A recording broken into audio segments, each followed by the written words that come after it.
Here's what I've learned over time. Pain doesn't have to stay as pain. It can actually be turned into power. Fear doesn't have to hold you back. It could be the very fuel that drives you forward. And rejection, if you choose to face it head on, can actually spark a brand new beginning. But here's the thing. It only works if you stop seeing setbacks as the end of your story and instead start viewing them as the beginning of something bigger.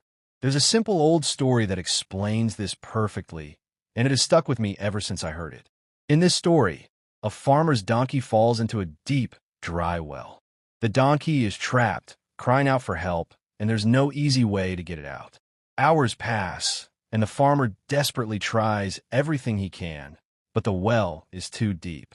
The donkey is simply too far down. Finally, after exhausting every option, the farmer faces a heartbreaking choice. With no way to save it, he decides the kindest thing to do is to end its suffering. So, he begins shoveling dirt into the well, believing this is the only way. But then something unexpected happens. As each shovelful of dirt lands on the donkey's back, the donkey doesn't give up. Instead, it shakes the dirt off and steps up. Every time the farmer throws more dirt, the donkey keeps shaking it off and climbing a little higher. Shovel after shovel, step after step, the donkey rises until what was meant to bury it becomes the very thing that lifts it out. And in the end, the donkey walks right out of the well. That story has always stayed with me because I've been that donkey. And maybe you have too. I've had people walk away when I needed them the most. And sometimes that kind of pain hurts more than anything else. I've heard the words, "you're not good enough," more times than I can count. Sometimes it came from other people, but honestly, sometimes it came from my own mind. I've stared at rejection letters. I've walked into empty rooms. I've sat by silent phones waiting for opportunities that never came. I've spent months, even years, working on projects I believed would change everything, only to realize they didn't. And for a long time, I believed that weight. I believed the labels. I believed the silence. I believed the fear. But then something changed. I stopped asking, "Why me?" And I started saying, "Watch me." What if adversity isn't the ending? What if it's actually the invitation? An opportunity to turn whispers of doubt into battle cries. To take heartbreak and use it as a blueprint for strength. What if the real power is in letting the weight of the world fall on our backs and then standing up anyway? Not because we're ready, but because staying down simply isn't an option. In your world, you might feel buried right now. Buried under stress, under failure, under expectations that don't belong to you. Maybe you're carrying heartbreak, anxiety, or the fear that you'll never be enough. But listen closely. Your pain was never sent to break you. It was sent to reveal you. You're not the cruel words spoken about you. You're not the job you didn't get. You're not the love that walked away. You're not the voice in your head that says you can't. You're the one standing at the bottom of the well. And yes, the dirt is falling, but you get to decide what happens next. Shake it off. Step up. Every shovelful of pain, use it. Every rejection, rise through it. Every storm you thought would destroy you, let it push you higher. Because maybe you weren't meant to stay comfortable. Maybe you weren't meant to avoid falling. Maybe the darkness you feel right now is just the bottom of the well. But the climb, that's the magic. That's where you transform into who you were always meant to be. So here's all I ask of you. The next time life's chaos, life's dirt, falls on your back, don't see it as the end. Shake it off. Step up. And remember this, the well is not your grave.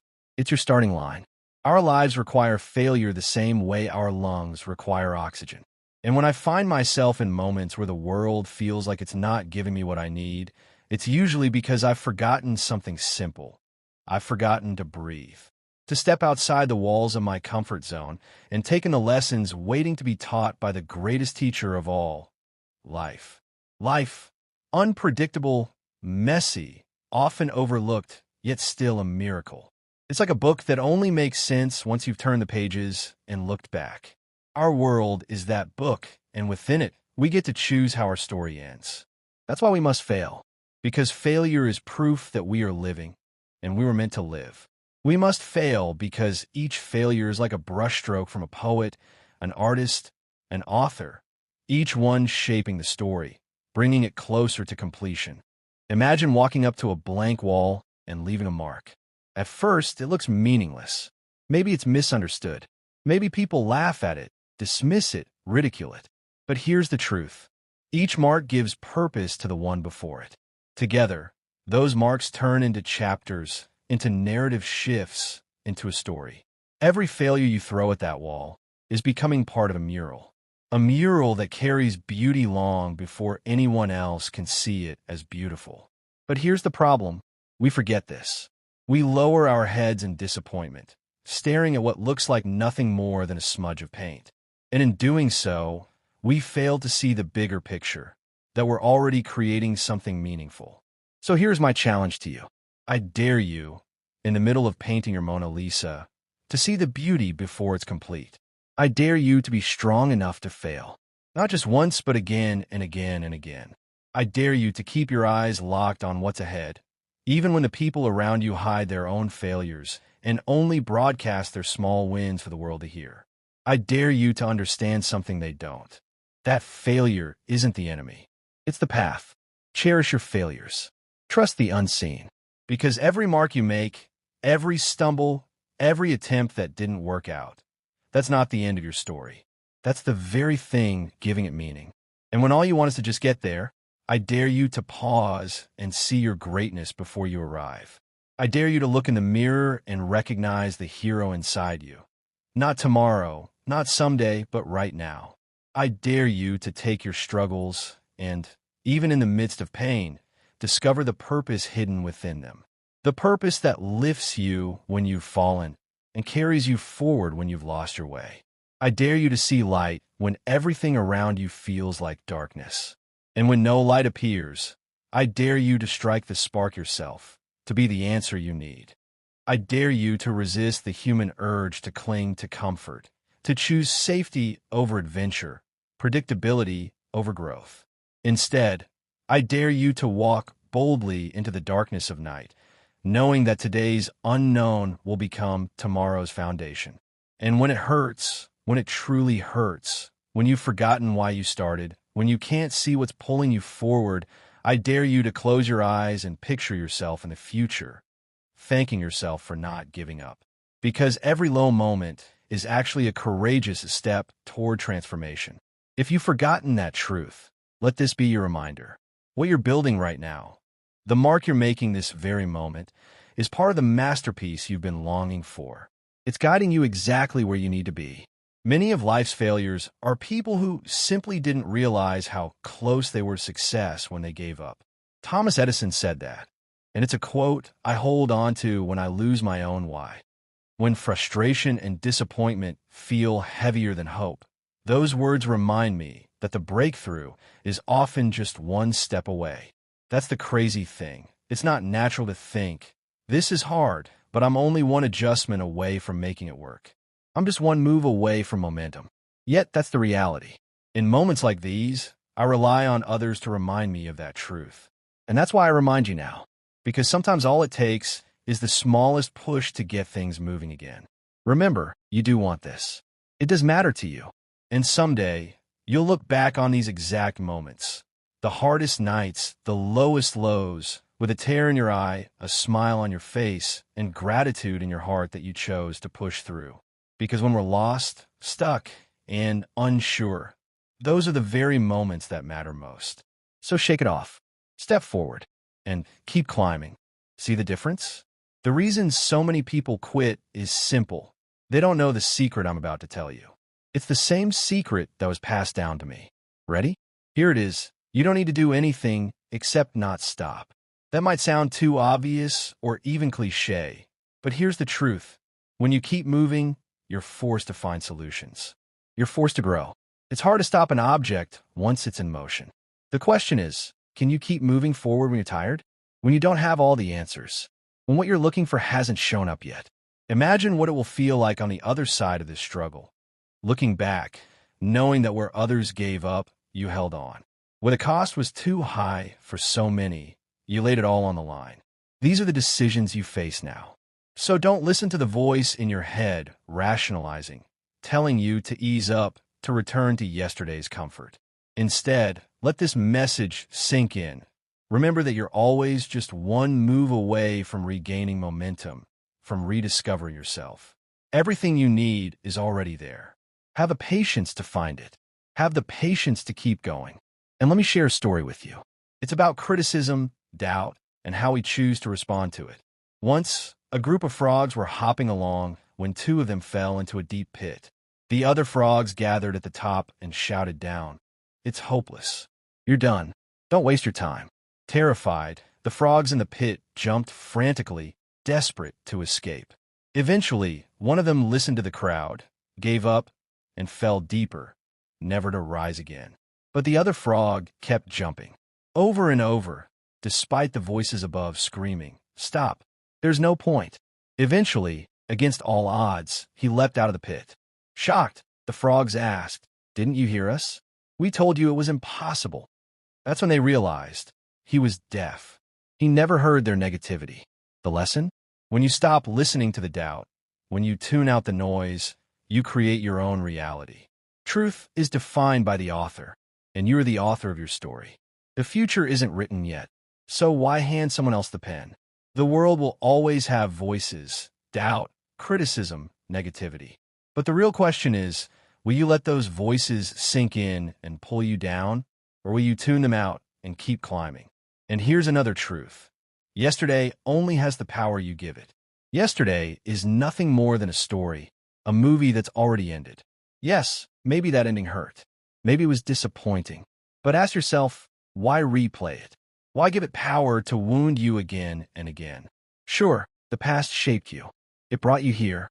It taught you lessons. But it's not the road you have to keep driving down forever. Imagine getting into your car today and believing you can only travel the same roads you drove yesterday. That's absurd. And yet, so many of us live exactly that way. Yesterday may have built the foundation, but today, right now, is when you choose the direction. Your reality right now is determined by what you've already done. So, adjust and get used to it. You might say, "That's outrageous, right?" Yesterday's path has nothing to do with where I'm going now. Just like a boat's wake trailing behind, it has nothing to do with where it's heading.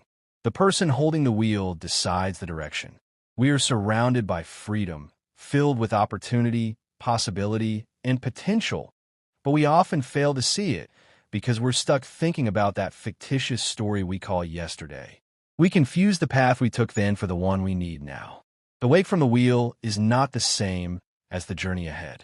The gateway to change is unshackling ourselves from those imaginary monsters of the past. More often than not, the answer isn't about finding something new. It's about cutting ties with what no longer serves us. Only then do we see the world as it truly is. Only then do we see the magic laid out before us. I know it's easier said than done. Leaving a part of ourselves behind hurts. Looking in the mirror and saying, "I can be more than this," takes courage. But it's possible. Everything starts with how we see ourselves. When we remain captives to the past, we neglect one of our greatest superpowers, the perpetual ability to restart. I once had a conversation that drove this home. I was at lunch with a friend, and I told her I was full, but I kept eating because I had paid for the meal. She looked at me and said, "Just because you paid for it doesn't mean you need to finish it. It's a sunk cost. Move on." It seems simple, right? If you're not hungry, stop eating. But in the grand scheme of things, how often do we keep consuming what doesn't serve us?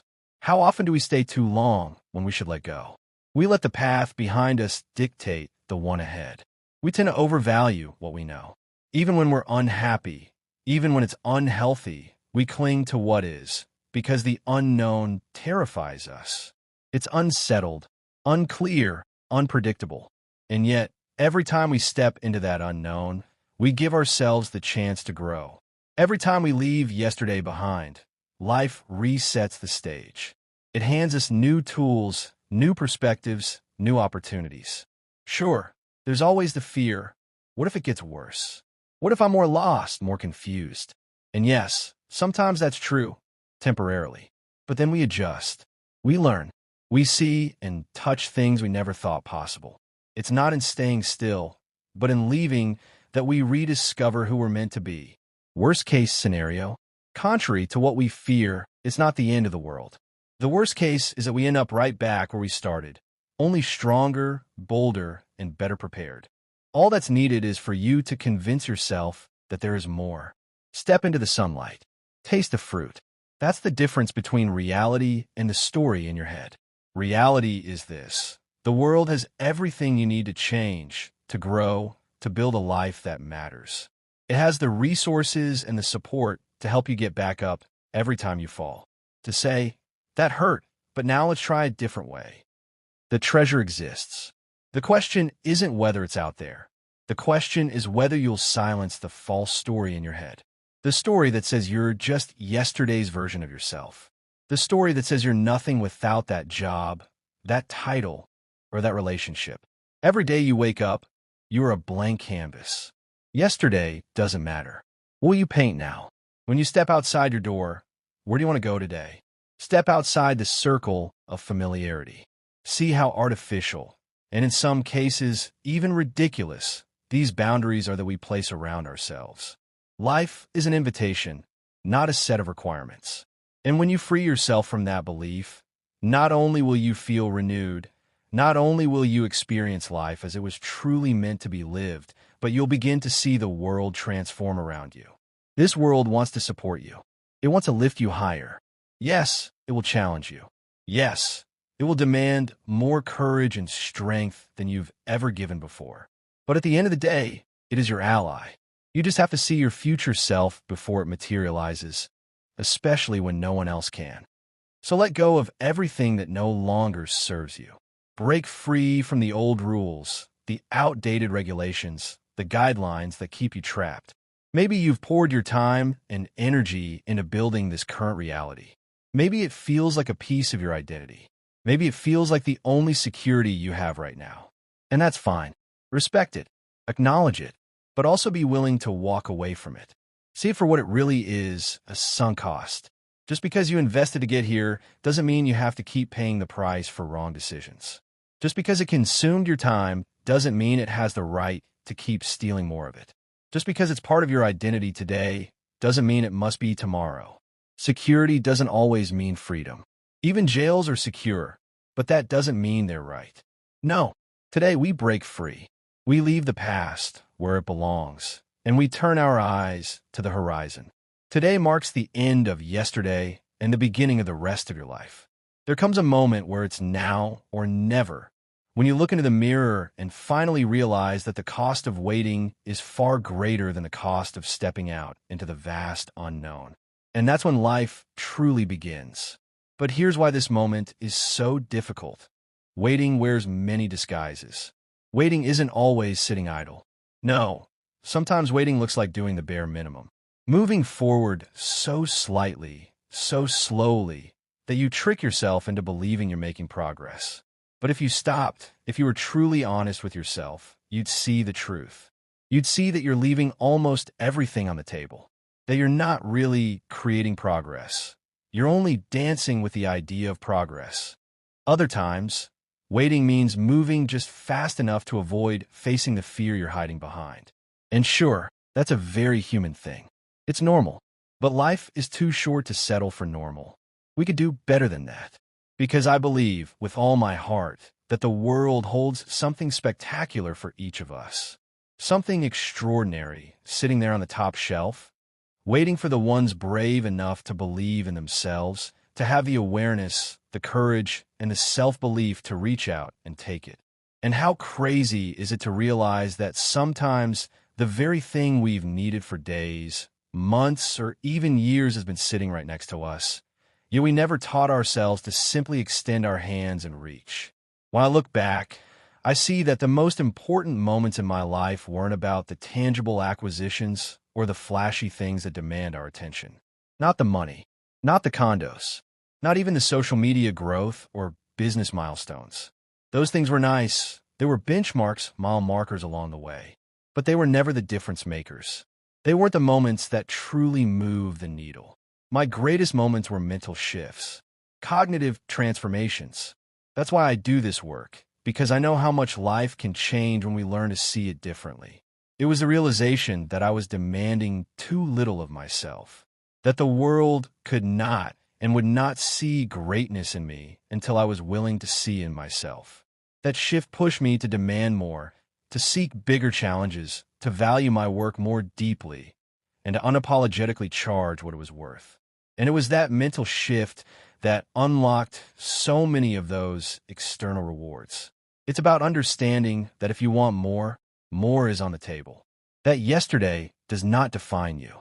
That it is never too late to begin again. That everything you need, you already have within you. These realizations, these moments of awareness, are the ones that truly change lives. They are the difference makers. Without them, we risk leaving opportunity in the rearview mirror, walking right past the very things that could transform us. In fact, the most important moments of my life came when someone or something shook me awake and said, "Look around you. If this is what you want, fine. Stay here. But just know, there's more out there. And if you step up a little more, if you do just a little extra, if you pivot and approach this from a new angle, you will reach further. You will create ripples that will transform your life." But here's the key. You have to stop and you have to look around. A good friend of mine said something the other day that really stuck with me. We were having lunch, talking about marketing. Now, marketing has never been my favorite part of business. It's necessary, but not exactly something I love. We were going over different strategies and ideas, and he shared one with me. I brushed it off at first, saying, "Nah, I don't really need to do that. Feels a little over the top." And he looks at me and says, "Man, you're hurting your reach. What good is having the best metaphorical restaurant if no one even knows it exists? You'll just end up being the best pizza shop nobody's ever heard of." And that hit me. I needed to see things differently. Maybe there's room to be a little more aggressive, to stretch myself further. Now, not every idea or opportunity is the right one, but that wasn't the point. The point is at least you stop and think. At least you consider it. At least you compare where you are now with the potential upside of doing something differently. Because that's where most of us leave opportunity on the table. We tend to think regret comes from outright refusing something, a bold "no way, I'm not doing that." Sure, sometimes that's true, but often regret is softer. It's more subtle. It comes from neglect, from not stopping to look around, from ignoring alternative perspectives that could have challenged us and pushed us to level up. And honestly, I wonder how much of our regret comes from not realizing how short life really is, how fast time flies. If we don't disrupt our routines, if we don't push ourselves to create momentum even when it feels inconvenient, the ship we needed to be on will sail without us. Think back to your hardest days, the ones that nearly broke you. You survived every single one of them. For years, you've been collecting armor piece by piece, building the resilience and strength to face something bigger. You've been learning. You've been evolving. But today, maybe it's time to sit down with yourself and have the conversation you don't want to have, but need to. Maybe it's time to ask if you should leap where you once only stepped or run where you once only walked. Maybe it's time to ask yourself why you're still living in ways that don't serve you, why you keep conceding pieces of what truly matters. The truth is, the evolution you're searching for, it's already there. It always will be. The question is, will you choose to stop, reflect, and reach for it? Or will you let years pass before you realize you missed it? Looking back, I think we'll find that our willingness to ask those difficult questions will matter far more than we ever imagined. Because silence, comfort, and doing nothing don't create change. In fact, they block the adversity we need to grow. The life you want will not come knocking at your door. You have to go to it. And that means looking at your normal for what it really is, a continuation of the status quo. Nothing changes until you decide to change. So take a look around. Examine the beliefs and habits holding up your current reality. Do it often. And if some of them need to be torn down, then let them fall. Because the point is, you can rebuild. Life happens on your terms, whether you realize it or not. Doing nothing is still a decision. It's giving approval to life exactly as it is. So again, ask yourself, what do you truly want out of life? And if you find yourself missing the mark, then tear down what must be torn down. It might be hard now. It might hurt now. It might feel uncomfortable now. But one day, when you are standing on an existence that truly aligns with who you are and what you want, you'll see how necessary it all was.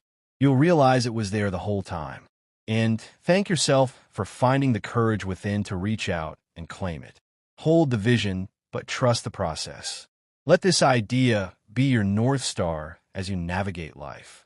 Believe in the goal, but understand that its unfolding will be unpredictable. It may challenge you. It may not happen exactly as you imagined. To me, the most difficult part of personal growth, of building meaningful things, of creating the realities we dream of, is learning to dance with time. Patience is woven into every journey. And yet, in the empty spaces along the way, we tend to manufacture doubt and disbelief, even when life has given us nothing to fear. We create monsters in our heads. When I reflect on the past decade, I see the hardest moments, and some were excruciating. Pain came from knowing I hadn't yet accomplished what I wanted. It felt like I wasn't moving fast enough, like the winners of life had their success over there while I was stuck over here. It was a nonsensical narrative, but one that felt real. Discomfort arose from the gap between what I wanted and what I had, a feeling that would randomly surface as I chipped away at my goals day after day. I started to ask myself, how can I position myself to grow, maintain ambition, and yet do it with less anxiety? That's where holding the vision comes in, but also learning to trust the process. Learning to immerse myself in pursuit without dwelling on the fact that I haven't yet arrived. We all know this game. There's always another finish line, always higher numbers to achieve. That's incredible opportunity, but with the wrong perspective, it can also be dangerous. If you can't appreciate the now while you climb, there will always be a hole that never fills. We need to be better at supporting ourselves on this journey. No one can be there for us like we can. We need to be our own greatest allies. I brought up this question with a few friends who view the world a little differently. How can we get out of our own way? How can we remain tenacious in our pursuit of growth, tackling the challenges that excite us, while also being easier on ourselves, trusting the dance we do with time as the process unfolds? One friend across from me shared his perspective. Eddie, that feeling that there's always more, that's what's gotten you this far. It's why you've succeeded and why you'll continue to succeed. People who accomplish things are never satisfied. Jordan was never satisfied, never happy. In that context, greatness and happiness are not compatible. I appreciated his insight, and I think he's right in many ways. It reminded me of Tim Grover's book, Relentless. Achievement requires an obsession that leaves little room for anything else. It's valuable to understand that world, to see what it takes to succeed amidst obstacles. Yet, I wasn't entirely satisfied. I wanted to understand how we could better visualize the process, so we could be our own most powerful allies. A short time later, I was at the kitchen table going over analytics for my social media channels, podcasts, and other projects. My father, who had flown in from Boston, was sitting with me. Over coffee, he made a simple observation. The numbers are like the S&P 500. Some days they drop, some days they rise. But over the long haul, they steadily point up. That hit me. It reminded me that small breakthroughs pave the way for larger transformation. The ideas and actions that shift the way we see things ultimately change the results we get. Think about the principle from The Intelligent Investor, the idea that made Warren Buffett a billionaire. You invest in things you believe in and remove the emotion. When the stock market dips, you don't panic and sell. You hold. You even buy more. When the world rushes out emotionally, you step in, and when the world rushes in, you step out. Life works the same way. Some days your metaphorical stock drops. Your YouTube numbers, bank account, fitness goals, or other efforts may not reflect progress. But no single day defines you. Even the worst days are just data points in a much larger pattern. Sometimes success is so small you can't see it. Growth isn't always visible. Some days it may look like a tiny fraction of progress, like the S&P 500 dipping before rising. But putting your faith in the process, in your long-term goals, allows you to move forward with a renewed perspective on each step. There's a saying, keep your head in the clouds and your feet on the ground. Life is a continual juggling of extremes. Our strength lies in taking each step, no matter how small, as a message to the universe that we are stronger than we were yesterday. What makes our journeys truly divine is that they aren't fragile, like a house of cards that collapses if one step goes wrong. No, the beauty of the journey lies in the infinite number of paths that can lead to its realization. There are no wrong paths. Some arrive sooner, some later, and some teach us mid-journey that our compass was pointing the wrong way. Every step is required. Every step is a miracle. The power of the journey comes not from a single step, but from what we make of all the steps combined. The dips, the losses, the setbacks only matter if we give them meaning. Otherwise, they're simply pauses along the path to something beautiful. Why waste energy on future outcomes we haven't reached yet? Destinations we trust ourselves to figure out in time. Our focus should be on the present moment and gratitude for being able to pursue what we've chosen. Some days, those pursuits feel miraculous, triumphs clearly in view. Other days, victories hide in plain sight, but they are still there as we navigate the unknown that is life, piecing each second, minute, and hour into the path that leads us where we need to be most. When the water rises, we either sink or swim.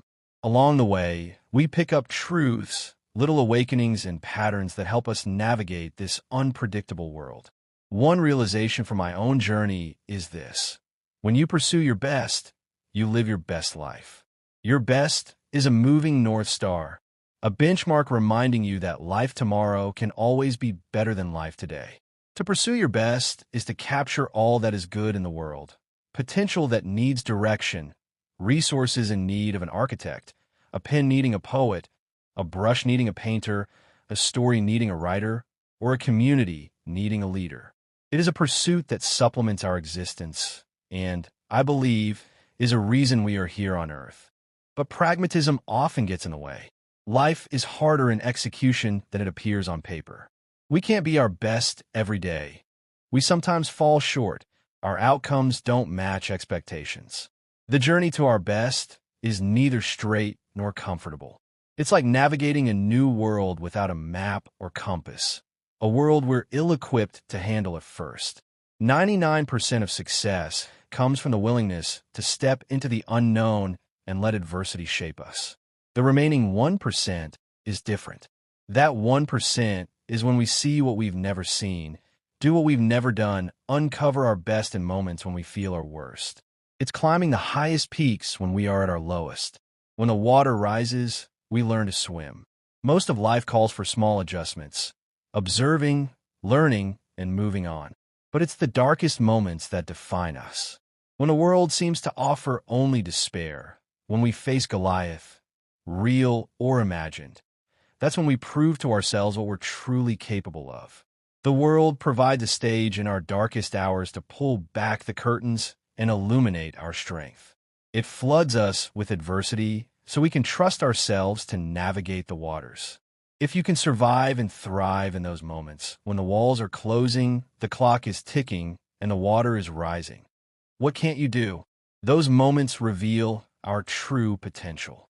Rock bottom becomes a bridge to countless new tomorrows. The losses we dread most could be the change we need most. In these moments, we discover the keys to transformation.